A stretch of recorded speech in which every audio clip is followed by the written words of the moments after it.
আমরা এবার ঘর ছাড়বো। এখন বাজে 11:30 সব লাগেজ পুরো রেডি।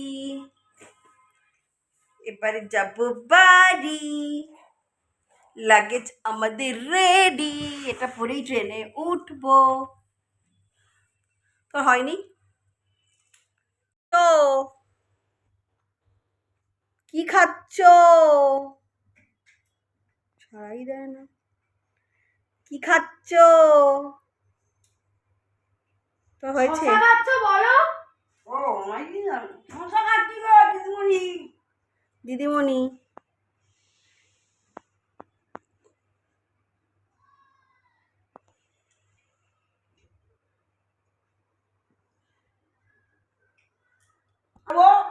অটো ধরবো, ধরে স্টেশন, সেখান থেকে বন্দে ভারত উঠবো, উঠে বাড়ি। বন্দে ভারতে উঠে সোজা হাওড়া, হাওড়া থেকে টাটা সুমো, টাটা সুমো সোজা বাড়ি। দেখাম তো বরুণী বাবু, বিয়ে বলুন।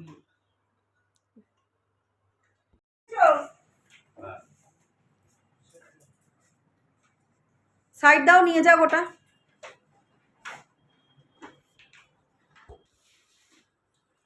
চলো ওটা পিছনে। আচ্ছা চলো, ঘর পুরো ফাঁকা করে দিলাম আমরা, চলে যাই। তোর ব্যাগটাই পড়ে রয়েছে, নিয়ে নে যা। সব চেক আপ হয়ে গেছে, তুই চ। চলে বেরিয়ে, দরজা বন্ধ করবি না, ওরা এ করবে, ক্লিন করবে। Bye bye Puri. সকালে সমুদ্রের ধারে গেছিলাম একটু, ফোন নিয়ে যাইনি বলে তোমাদেরকে দেখাতে পারলাম। ব্রেকফাস্ট করে এলাম, ব্রেড বাটার অমলেট, আর সমুদ্রের ধারে গেছিলাম।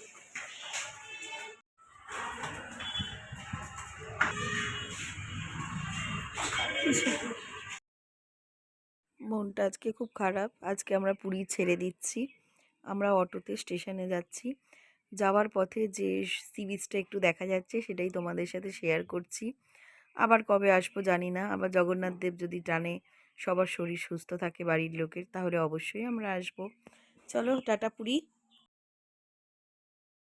আমরা পুরী স্টেশনে এসে গেছি, লাগেজগুলো নামানো হচ্ছে। আর ছোটো যেই টোটো টাইপের যে গাড়িগুলো স্টেশনে ঘোরে না, ওই গাড়ি খুঁজছি। দেখো ওই গাড়িটা পেয়ে গেছি, কারণ এত লাগেজ এত বয়স্কদের নিয়ে হেঁটে হেঁটে যাওয়া সম্ভব না। আমি উঠে পড়েছি, এটাই আমাদের নিয়ে যাবে পুরো ট্রেনে যেখানে কামরা পড়বে সেখানে।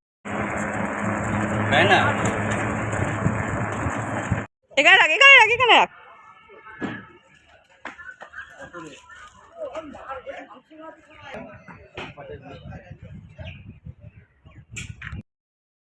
দেখো আমাদের ট্রেন এসে গেছে, বন্দে ভারত।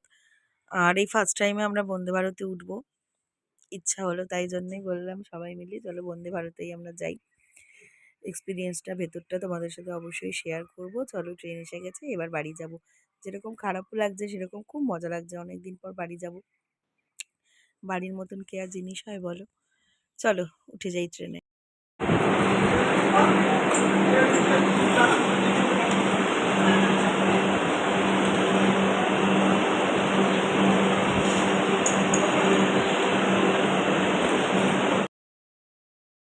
দেখো সিট নাম্বার খুঁজে আমরা বসে পড়েছি। অনেকটা কিছুটা আমার ফ্লাইটের মতনও লাগলো, কিছুটা, পুরোটা নয়। আর আমি তো সিটের ওপর উঠে দাঁড়াতে পারছি না, ওই জন্য আমার মেয়েকে দাঁড় করিয়ে লাগেজগুলো একটু ঠেলে ঠুলে দিতে বললাম। দেখো এখানে বসে গেছি আমার মেয়ে আর আমি, এই পাশে আমার মেয়ে। বাবারে খুব কাশি হচ্ছে আমার, তাও ভয়েস দিচ্ছি জানো তো।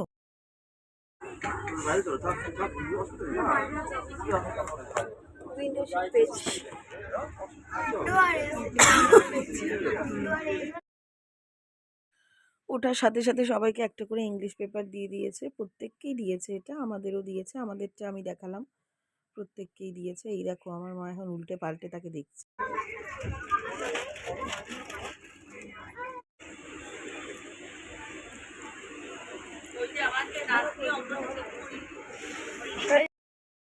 খুব খিদে পাচ্ছিল, তাই আমরা এখানে কাজু বাদাম খাচ্ছি। আমি একা না, আমাদের সবাই কাজু বাদাম খাচ্ছিল। দেখো ট্রেনটা ছাড়তে না ছাড়তেই আমাদের এখানে সব জল দিয়ে দিল, প্রত্যেককে একটা করে জল দিল। এদের সার্ভিসটা খুবই আমার ভালো লেগেছে। আর সব কিছু খুব পরিষ্কার পরিচ্ছন্ন, কোনো কিছু নোংরা পড়লেই ফ্লোরে সাথে সাথে এসে এরা পরিষ্কার করে দিচ্ছে, তার জন্য ট্রেনটা একদম ঝাঁ চকচকে।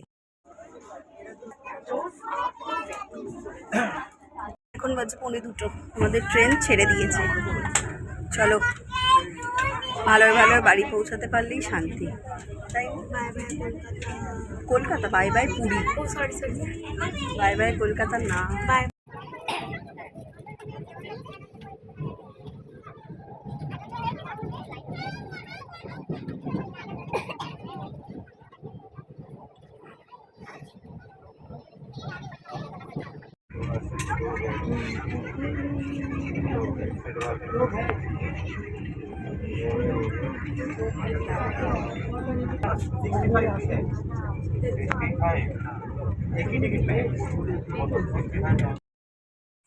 এখন বাজে 2:30, আমাদের এখানে লাঞ্চ দিয়ে দিয়েছে। ওখানে মা ভেজ খাবে, ওই জন্য একটা নন ভেজ নিয়ে ভেজ দেওয়ার জন্যই আমি বললাম চলো দেখিয়ে দিই কী কী খাবার দাবার দিয়েছে। এখানে দিয়েছে গাজর আলু কড়াইশুঁটি দিয়ে একটা ভাজা, দিয়েছে সরু চালের ভাত, ভাতের চালটা খুবই ভালো, দিয়েছে ডাল, আর এখানে আছে চিকেন, আর দিয়েছে 4টে না 3টে পরোটা।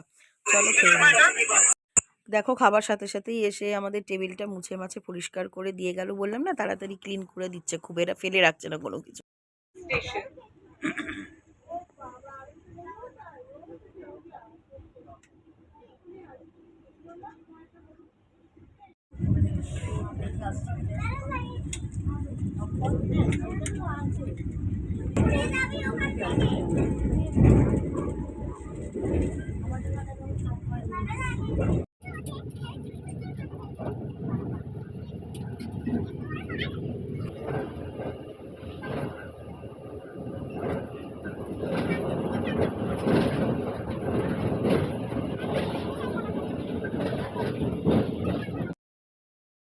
এখন সন্ধেবেলা আমাদের স্ন্যাক্স এসে গেছে। ওরা এখন মনে হয় 5:30 হবে, আমাদের স্ন্যাক্স দিয়েছে। চলো দেখিয়ে দিই স্ন্যাক্সে আমাদের কি কি দিয়েছে। এ দেখো, এখানে আমি আর বাবা বসে আছি, ওদিকে আমার মেয়ে আর মা বসে গেছে। দেখো এখানে একটা দিয়েছে ম্যাঙ্গো জুস টাইপের, এখানে দিয়েছে একটা চিড়ে ভাজা বাদাম ফাদাম ছোলা টোলা ভেতরে দেওয়া, এখানে দিয়েছে একটা চিট বাদাম যেটা গুড় বাদাম বলে না ওটা, এখানে দিয়েছে একটা খাস্তা কচুরি, কেচাপ দিয়েছে টমেটো কেচাপ, আর আর কি না কিছু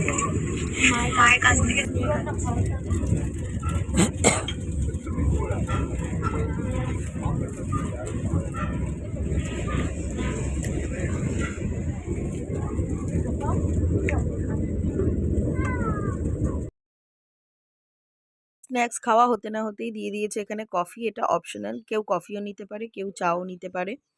ওই জন্য আমার বাবা নিয়েছে চা, আমি নিয়েছি কফি, মাও নিয়েছে চা। আর চলো চাটা খেয়ে নিই, তারপর আসছি। এই যে বাচ্চাটাকে দেখলে, এই বাচ্চাটা নাকি আমার ব্লগ দেখে, আমায় এসে বলছে আমি তো আন্দোলনেই থাকি, আধ ঘন্টা মিনিমাম।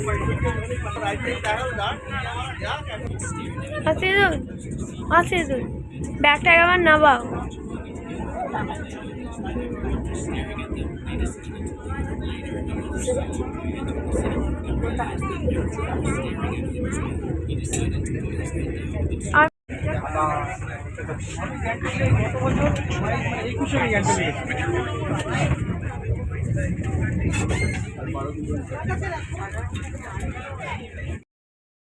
এই দেখো আমাদের ট্রেনটা হাওড়ায় চলে এসছে। তোমরা ভাবছো আমি ট্রেনের ভেতরে আছি, কী করে বাইরে থেকে ভিডিওটা তুললাম। অ্যাকচুয়ালি শঙ্কর আমাদের স্টেশনে আনতে এসছে, ওর ফোনেই ও বন্দে ভারতটা ঢুকছে আর ছবিটা তুলেছে, ওর থেকে ওটা নিয়ে আমি দিয়ে দিয়েছি যে তোমাদের আরও ভালোভাবে বুঝতে সুবিধা হবে।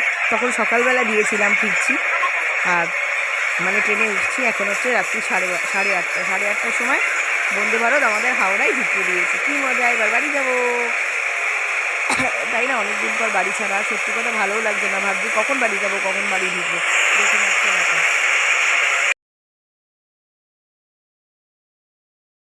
আমি প্রচণ্ড শরীর খারাপ নিয়ে ভয়েস ওভার দিচ্ছি। দেখো এখানে 4 চাকা দাঁড়িয়ে আছে, হ্যাঁ শঙ্কর ছিল এখানে। আমরা ট্রেন থেকে নামার পর এটাতে করেই একেবারে বাড়ির সামনে যাব। চলো।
মাসিদের নামিয়ে দিলাম, মাসির বাড়ি ওটা। এরপর আমরা যাব আমার বাড়ি। এখন আমরা আছি ইডেন সিটিতে। বাড়িতে চলে এসেছি, বেশ শান্তি লাগছে। যতই যেখানে ঘুরতে যাই বেড়াতে যাই, নিজের বাড়ি তো নিজের বাড়ি হয়, তাই না? কিন্তু দুঃখের বিষয় বজবজে পা দিতে না দিতেই আমার এই দেখো এই হাতের কবজিটা মারাত্মক লেভেলের যন্ত্রণা করছে।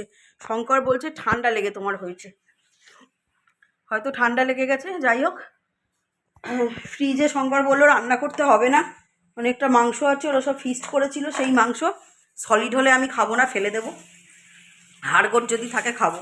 আর মেয়ে বলেছে ও খাবে না, ওর মাংস এত খেয়েছে, ওর পাল্লায় পরে আমারও খাওয়া হয়েছে, কারণ এক প্লেট নিয়েও একা খেতে পারছে না। ওই জন্য দেখো ডিমের পোচ বানাচ্ছে, পোচ দিয়েও ভাত খাবে। এখানে মাইক্রো ওভেনে আমি ভাত গরম করতে বসিয়ে দিয়েছি। একটু দেখো না হচ্ছে কিনা। হ্যাঁ হচ্ছেই তো, না একেবারে ফাটায়। আর গ্যাস সবসময় আস্তে দিয়ে রান্না করবি। একটু খেয়ে দেখো। ওরম ভাবে কেউ আমি খাবো না। আর এখানে দেখো ভাতটা গরম হচ্ছে, খেয়ে নিই। ভাত একদম অল্প আছে, দুজনের মতন হবে না। মেয়েকে দিয়ে আমি এক গাল খাবো, শঙ্কর রুটি নিয়ে আসবে, রুটি খাবো। আর এখানে বেগুন এনে রেখে দিয়ে গেছে, ও আসবে, এসে বেগুন ভাজবে, তবে খাবো। যদি আমার ইচ্ছে হয় করবো, নাহলে আমি করবো না, ও আসলে ও নিজেই ভাজবে, আমি শুধু বসে বসে খাবো। যাই হোক চলো। আর এই খাবারগুলো ট্রেনে খাওয়া হয়নি, কলা, কোল্ড ড্রিঙ্কস, চিড়ে ভাজা, বিস্কিট, জুস, কেক, আর এটা চিটবাদাম না কি সব বেঁচে গেছে, এখানে রেখে দিয়েছি, ঠান্ডায় নষ্ট হবে না, থাক। ঠিক আছে, আজকে ব্লগটা কন্টিনিউ করতে পারবো না, খেয়ে দিয়ে বিছানায় বডিটা ফেলবো। তোমরা সবাই ভালো থেকো, সুস্থ থেকো, সাবধানে থেকো। আর কি বলবো, আবার দুদিন একটু গ্যাপ দেব, দুদিন গ্যাপ দেওয়ার পর ভিডিওটা করব। কারণ অনেক ভিডিও ঝুড়ি আমার ফোনে জমা হয়ে আছে, ফোন তো হ্যাং করবেই, আর ভিডিওগুলো পোস্ট না করলে আমি নতুন ভিডিও শ্যুট করতে পারবো না। কারণ পুরী গিয়ে আমি কোনো ভিডিও শ্যুট করিনি, video shoot, edit, shoot, post করতে করতে এমনি ঘুরে ঘুরে টায়ার্ড হয়ে যাচ্ছি, আর বিছানায় পড়ছি, ঘুমিয়ে যাচ্ছি। এডিট করা, পোস্ট করা, এগুলো করতে করতে আমাকে একদম রাত্রি 1:30-2 অবধি জাগতে হয়। ওই জন্য আমি আর করিনি, এগুলো ছাড়বো তারপর। ঠিক আছে, আসছি, চেঁচাবি না। চলো, হ্যাঁ, good night, bye bye, tata, I love you all, tata. দাঁড়াও আমি ফোনটা চার্জে দিই।